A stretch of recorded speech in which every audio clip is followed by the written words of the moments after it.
Fala galera do oitavo ano, tudo bem com vocês? Espero que estejam todos bem. Estejam todos com saúde. Esse momento já está passando, logo logo nós estaremos juntos de novo.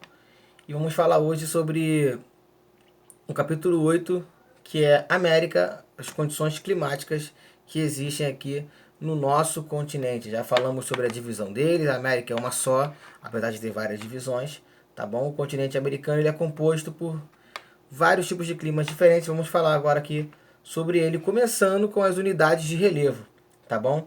Então, primeiro, a diversidade de relevo da América se divide em três frentes bem importantes e básicas.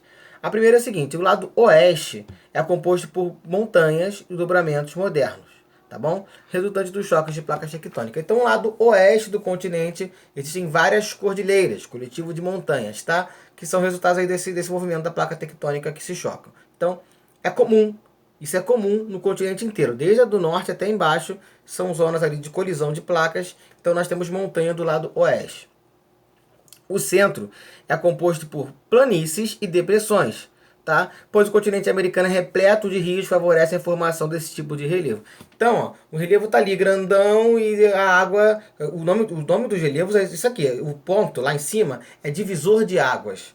Uma vai para cá, um pouco vai para lá. O que vai para cá já bate direto no oceano. O que vem para cá vai atravessar o continente inteiro. E aí ele forma rios. Esses rios vão levando tudo, que material. E aí sim, nós temos as depressões e as planícies, tá bom? Por causa dessa formação de rios gerado aí ao tamanho do continente. Você pega uma mesa, né? A mesa está assim, você inclina a mesa, joga a água aqui em cima, a água vai cair para cá, ela não vai cair para lá. Entenderam? Então, por essa formação do continente, um lado tem montanhas, né, o lado oeste vai ser completo, repleto de montanhas, para cá a água vai escoando, tá bom? E a costa leste, que é o lado oposto, é composto por um relevo antigo, tá? Que já está em decomposição e por isso é uma zona onde existem muitas praias, tá bom? Se de um lado é onde o relevo está se chocando, do outro foi onde ele se afastou e ali naquele lado o relevo é antigo, a ação marítima batendo ali toda hora as ondas, vai desfazendo aquilo ali, formam várias praias, é onde os rios também desembocam, então é um lado mais deteriorado. Então, costa oeste, montanhas, centro, planícies e depressões. E na costa leste nós temos as formações das praias aí, o relevo antigo. As águas americanas. Os rios americanos são divididos em vertentes, que são o que é uma vertente? São grupos de rios que desembocam no mesmo local. Sendo que a vertente do Atlântico é a principal e mais importante delas. Tem a vertente do Pacífico também, tem rio que vai para o outro lado. Acontece. Tem a vertente, por exemplo, do Golfo do México. Mas tá, o mais importante é a vertente do Atlântico, que são todos os rios, e a grande maioria, que desemboca no Oceano Atlântico. Deixa eu ver aqui. Taranã. Ah, tá. Pois como o lado oeste estava o Oceano Pacífico e é composto por cordilheiras, o lado leste, onde fica o Oceano Atlântico, é onde escoa a maior parte da água do continente americano. Então, falando das vertentes, o principal mesmo é isso aqui, a vertente do Atlântico, as águas desembocam no Oceano Atlântico. Por quê? Porque o lado de lá é composto por cordilheiras, a água não sobe montanha, pelo contrário, a água sempre desce, né?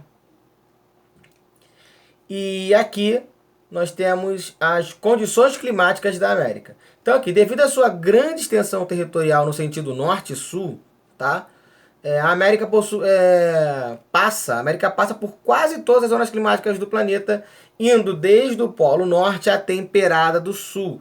A única zona climática que a gente não pega é, no caso, a zona polar do Sul, tá? A Argentina para um pouquinho antes de entrar na zona polar do Sul, que é onde fica a Antártica, tá bom? Mas lá do Polo Norte até lá embaixo é a América. Então ela passa por todas as zonas climáticas. Tem zona polar, tem zona tropical, tem zona temperada, tem ali na parte do Equador, que é a zona tropical, mas é mais quente ainda. Então você vai desde um ponto muito, muito quente, que é no Equador, e até um ponto muito frio, como no Canadá, mais próximo ao Polo Norte, tá bom? Então, por isso, o continente possui os mais diversos tipos de clima, tá? Tem frio na América, tem calor na América, tem temperaturas mais ou menos, tem tudo isso, tá bom? Nós não temos apenas um tipo de clima, vamos falar sobre isso mais aqui para baixo, vamos aprofundar mais nesse tema aqui, falando justamente sobre os tipos de clima encontrados na América. Começando com o desértico. O que é o clima desértico? Ele é caracterizado por poucas chuvas, já fica bem claro também, né? E temperaturas muito altas durante o dia e frio durante a noite, já explico. Apresentado no deserto do Atacama, no Arizona. Por que de dia é quente e de noite é frio? Porque não tem água. E onde a água entra nessa história? A água, ela retém o calor, ela pega calor devagar e libera calor devagar. Diferente da terra. Se você pegar uma leiteira, jogar água, esquentar a água ali, quando ela vai demorar a ferver. Tu não liga ali o fogo, colocou a leiteira e bota a mão, a água tá quente. Não. Vai demorar a esquentar e a ferver. Da mesma maneira que você tirar, desligar aquele fogo ali, daqui a 2 minutos tu bota a mão que tá frio. Não, tá. Tem que esperar aquela água esfriar e demora pra caramba. Então a água ela demora a reter calor e demora a liberar o calor também. Sabe aquela história de tudo que vem fácil vai fácil? Então, você pegar uma frigideira, ligar o fogo ali, colocar a frigideira lá no fogo, ela vai esquentar rápido, tu frita o ovo e tá maneiro. Tu desligou, tirou um pouquinho, rapidinho, o ovo já tá frio, a frigideira tá fria de novo. Porque retém o calor rapidamente e libera rapidamente. Tá? Como um travesseiro. Tu pegou o travesseiro e deitou. Aí aqui tá geladinho. Aí tu vira, o outro lado tá gelado porque aqui já tá quente. Aí tu vira, tá gelado de novo. Isso aí é retenção rápida de calor e dispersão também dele. Tá bom? Aí isso acontece no deserto. O deserto de dia esquenta, porque não tem água ali também para poder resfriar. De noite o calor vai todo embora e aí fica bastante frio. Clima equatorial. O equatorial ele é quente e úmido, ele é muito chuvoso, tá? Característico das regiões próximas à linha do Equador, como a Amazônia. Vou explicar ele melhor daqui a pouco, não vou dar spoiler não. Beleza. Clima tropical, o nome já diz, ele fica entre os trópicos, tá? Tendo por características duas estações do ano bem definidas, o verão e o inverno. O clima tropical, isso aqui é importante, ele é bastante suscetível às condições físicas ao seu redor. O que é condição física? Condição física é clima, vegetação e relevo, tá bom? Podendo apresentar temperaturas baixas em lugares mais altos e elevadas de umidade, elevada nas zonas próximas ao mar, tá? Então o tropical ele tem diferença. O tropical típico mesmo, o normalzão lá, 2 estações do ano, uma quente e outra fria e foi. Tá aí. Mas se você tem um clima tropical numa área alta, onde o relevo ele é um dos fatores de influência do clima, o tropical já passa a ser menos quente, vamos dizer assim. Ele é mais ameno. Por quê? Porque quanto maior a altitude, menor a temperatura vai abaixando cada vez mais e ele é suscetível a isso. Ele é suscetível também à presença do mar. O mar vai influenciar diretamente. Então, na mesma faixa territorial que você tem um clima tropical seco durante o inverno e úmido durante o verão, você tem isso acontecendo de maneira bem menos agressiva próximo ao mar. Porque o mar vai permitir que haja umidade durante todas as épocas do ano e você vai, com essa umidade, você vai tendo a retenção de calor. Então no frio não fica tão frio porque o mar esquenta e o calor também não vai ficar tão quente porque o mar vai esfriar. Então tem algumas formas que influenciam o clima tropical. Tá? Vamos ter um clima presente aqui na América. O outro clima subtropical. A zona de transição entre o tropical e o temperado, tá? Possui temperaturas mais baixas que o tropical, como por exemplo na região sul, tá? A região sul ela é mais fria, não porque lá é alto, é mais fria porque ela já está na zona de transição com o clima temperado. Clima temperado, caracterizado por 4 estações do ano, tá? Se localizando na zona temperada do planeta, onde as chuvas e o calor são bem distribuídos durante o tempo todo, o ano inteiro, e é assim nos Estados Unidos. Bom, gente, o clima temperado é a única que tem as 4 estações do ano bem definidas mesmo, tá? Lá tem verão, lá tem inverno, tem primavera e tem outono, tá bom? Quando falamos de temperado, né, você pode fazer a conotação aí, a analogia com tempero, né? Se você botar muito sal, tá salgado demais. Se botar pouco sal, tá faltando sal. Mas se você botar na medida, tá bem temperadinho. Então é isso que quer dizer. O clima ele até tá na medida. Clima frio. Se localiza nos extremos das Américas, com invernos longos e rigorosos e verões quase que inexistentes, tá bom? E aqui nós temos os biomas do continente americano, para ter um espaço aqui, para vocês verem isso aí de vocês. Tá aqui, biomas do continente americano, tá? E agora vamos falar sobre os tipos de vegetações decorrentes aí desse tipo de clima. Deserto. A vegetação é seca e quase nula, devido à falta de água, tá? Tanto a fauna quanto a flora têm seu desenvolvimento prejudicado. Não significa que não tenha, vai ter. Nós temos os cactos aí, por exemplo. Mas é uma forma de vida bem prejudicada ali. Não são todos os animais que resistem a essas temperaturas do deserto, tá bom? A savana. A savana nada mais é que o cerrado, tá? O cerrado brasileiro.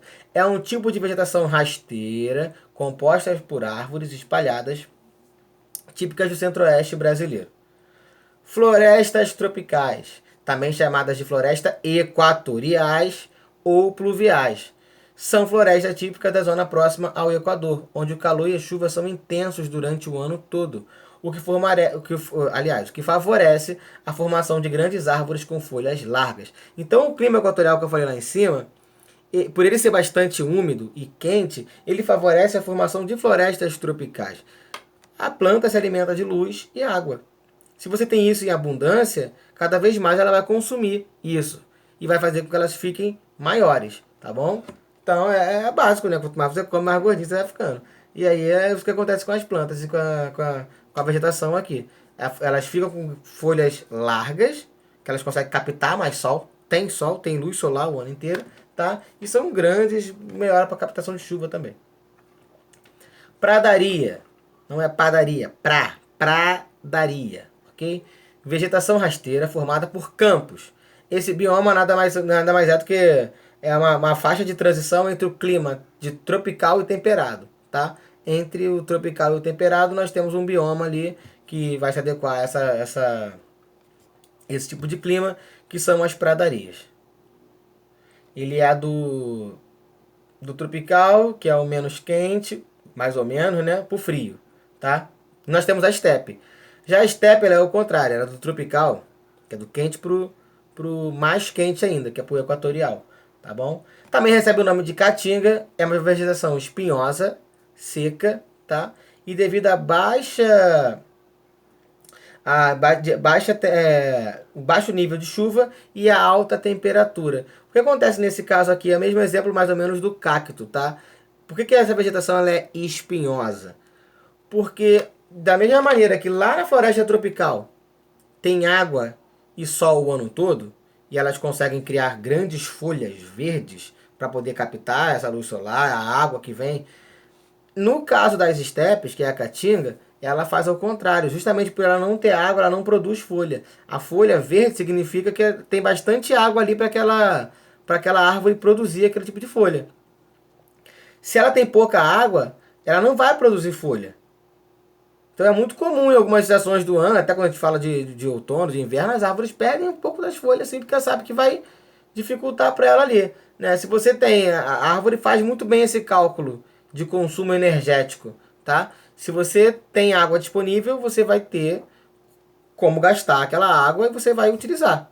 Agora, se você não tem, você tem que racionar aquilo ali.